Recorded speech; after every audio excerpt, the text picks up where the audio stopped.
Assalamualaikum warahmatullahi wabarakatuh. Kita bertemu lagi di mapel Sejarah Kebudayaan Islam kelas 11. Nah, hari ini kita akan belajar mengenai perkembangan peradaban dan ilmu pengetahuan pada masa Daulah Abbasiyah.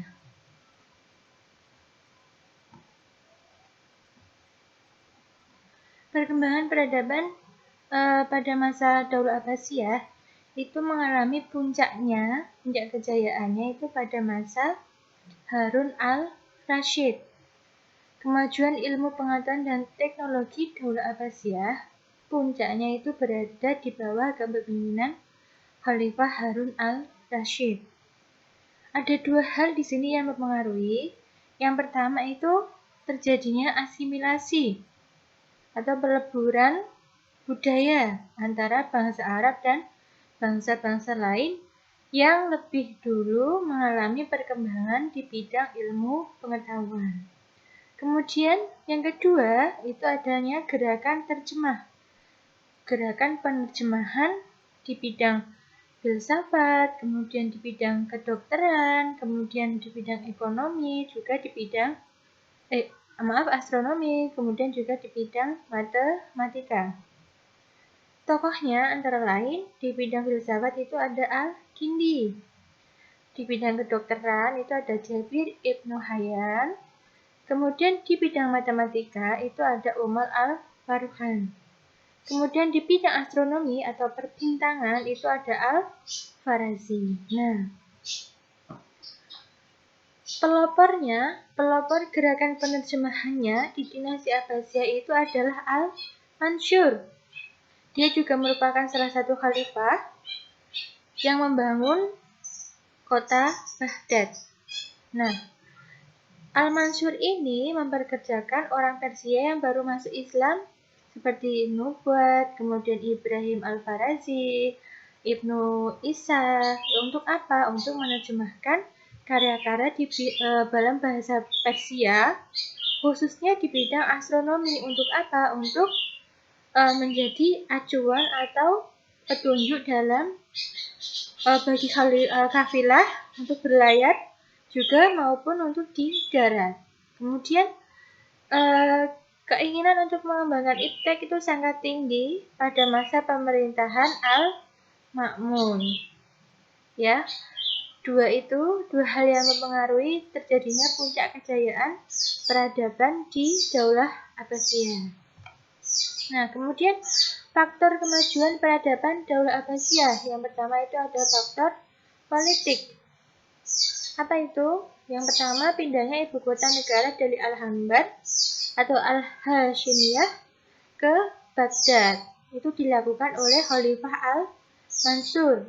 Kemudian, yang kedua, banyaknya cendekiawan yang diangkat menjadi pegawai pemerintah di istana. Itu faktor politiknya. Kemudian faktor sosiografinya dari kehidupan masyarakatnya. Yang pertama itu meningkatnya kemakmuran umat Islam. Kedua, luasnya wilayah kekuasaan Islam menyebabkan banyak orang Romawi dan Persia yang masuk Islam dan kemudian menjadi Muslim yang taat. Nah, ada orang-orang Romawi dan Persia yang berbondong-bondong masuk Islam. Kemudian merekalah yang menyebabkan terjadinya pertambahan luas kekuasaan Daulah Abbasiyah. Yang ketiga ini tadi ya, asimilasi antara bangsa Arab dan bangsa-bangsa lain. Kemudian yang keempat itu adanya gerakan penerjemahan buku filsafat dari peradaban Yunani. Kemudian indikator kemajuan peradaban Daulah Abbasiyah. Jadi indikator dilihatnya kemajuan peradabannya itu dari apa saja. Yang pertama itu dari perkembangan ilmu keagamaan. Di bidang ilmu-ilmu agama, era Daulah Abbasiyah mencatat dimulainya sistematisasi beberapa cabang keilmuan seperti tafsir, hadis, dan fikih. Khususnya sejak tahun 143 Hijriah, para ulama mulai menyusun buku dalam bentuk yang sistematis, baik di bidang ilmu tafsir, ilmu hadis, maupun ilmu fikih. Pada masa ini, ilmu tafsir menjadi ilmu mandiri yang terpisah dari ilmu hadis. Jadi, tafsir, dan hadits itu berpisah. Nah, kemudian ilmu fikih pada zaman ini juga mencatat sejarah penting, di mana para tokoh yang disebut sebagai 4 imam mazhab ada fikih saat itu ya, 4 mazhab yang kita ketahui seperti Abu Hanifah, kemudian Malik bin Anas, Imam Syafi'i, dan Ahmad bin Hambal. 4 mazhab yang kita ketahui ada Hanafi, Maliki, Syafi'i, dan Hambali. Nah, kemudian indikator yang kedua dapat dilihatnya kemajuan peradaban Abbasiyah. Yang pertama ada perkembangan ilmu pengetahuan. Munculnya para filosof muslim yang kemudian hari menghiasi khazanah ilmu pengetahuan dalam Islam.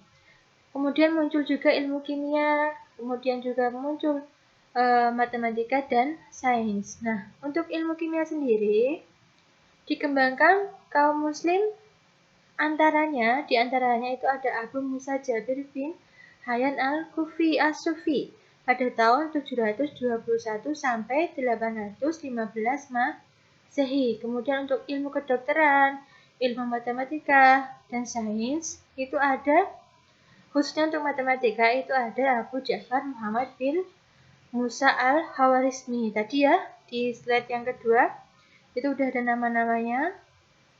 Kemudian, dalam ilmu matematika ini ada yang namanya kayak kasih tahu aljabar dan logaritma. Selanjutnya, kemudian perkembangan peradabannya itu ada sosial budaya, ada politik militer, kemudian ada pembangunan dan tempat peribadahan. Jadi perkembangan peradabannya itu jelas di masyarakatnya, kemudian juga di budayanya dan di area tempat tinggalnya. Jika sosial dan budayanya itu ada kemajuan yaitu akulturasi dan asimilasi masyarakat, baik dalam bidang sastra, bahasa, bahkan ada juga di bidang seni musik. Kemudian untuk politik dan militernya, Daulah Abbasiyah membentuk Departemen Pertahanan dan Keamanan yang disebut dengan Diwanul Jundi. Nah, ini yang mengatur sistem kemiliteran dan juga keamanan dalam Daulah Abbasiyah. Nah, kemudian sistem politik melibatkan beberapa bangsa dalam pemerintahannya. Bahkan dalam periode tertentu, jabatan Perdana Menteri dalam melaksanakan tugasnya itu dikenal dengan Wazir dari Burma. Kemudian yang ketiga, pembangunan dan tempat peribadahan. Kemudian di antara pusat kota peradaban Islam pada masa Daulah Abbasiyah yang cukup terkenal yaitu di Samara. Kemudian Baghdad didirikan oleh Khalifah Abu Ja'far al-Mansur. Tadi ya udah ya. Nah, kemudian jika Samara itu diberikan nama oleh Khalifah al-Mansur juga. Nah, itu tadi penjelasan mengenai perkembangan peradaban dan ilmu pengetahuan pada masa Daulah Abbasiyah. 2 hal yang mempengaruhi, yang pertama itu asimilasi, akulturasi budaya, dan juga gerakan terjemah. Demikian, terima kasih. Wassalamualaikum warahmatullahi wabarakatuh.